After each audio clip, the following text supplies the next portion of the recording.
Emily Seibert. I'm 20 years old and I'm a dancer with Refuge Dance Company, and this is part of my story. I've been dancing since I was 9 years old, so about over half my life by now.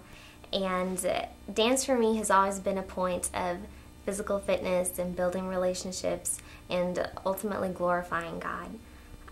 When I was 15 years old, I was diagnosed with multiple sclerosis, which we discovered after a series of tests and MRIs and jumping from doctor to doctor and dealing with what we thought was a stomach flu for about 6 months prior. I had lost a lot of weight, a lot of muscle, just a lot of control of my own body. And if I hadn't danced, I don't think I would have noticed any of it, because I'd have been like, oh, my foot feels kind of numb, that's weird. But dance put me in a position to really just be aware of what God was doing at a more deeper and personal level.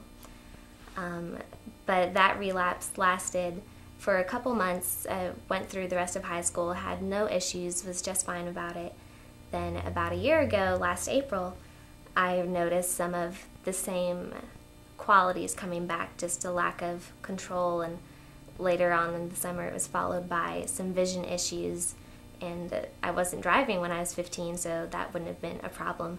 But at 19 years old, trying to go to school and work and dance with Refuge, it was becoming a significant detriment to my lifestyle. During that relapse, about in the middle, there's a portion of July that was just awful, and my life really just kind of slowed down for a week. I didn't go to school, I didn't go to work, and I had just had a time where it was really just me and God on my bed for a week, and getting Him to just whisper in my ear and just cause me to thank Him for the small things. And the week after that, I was at a worship service at my church on Wednesday night, and it was a really, really powerful night. Lots of different prophetic words were given, and then at one point I was called up by my pastor, and I was prayed for and received this word from God that I was healed. And I wasn't able to jump up and all of a sudden feel 100% and just start running around the room, but just to have that rest, to know that God called me up by name and gave that to me and gave me that promise to hold on to and to walk in and to believe. Because a few months prior, my parents had actually, gotten a word, well, God says you are healed, but they also brought that with Proverbs 30 verse 5, where it says every word of God is tested. So it was my choice to believe, regardless of what my body was telling me, that God still said I was healed, and just learning to rest in that. And it's just continual even now, because my body's not my definition of 100%, just to believe that God's working it together for good.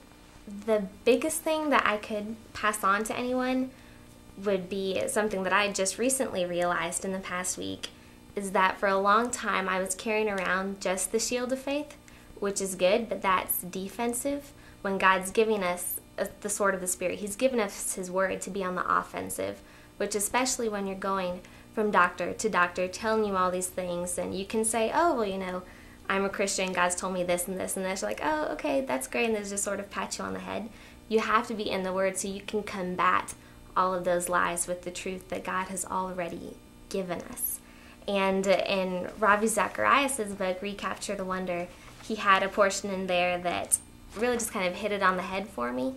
And the quote is, "We may change, but His word does not change, because it is true for every stage of life, in every circumstance. It keeps us in touch with the new. It keeps us real in our expectations, promising not a trouble-free trip, but God's presence in every trial." So besides being confident that God is working everything together for good, we can be confident that we'll have trouble in this world, but that God's already overcome it. So take heart and stay in His word.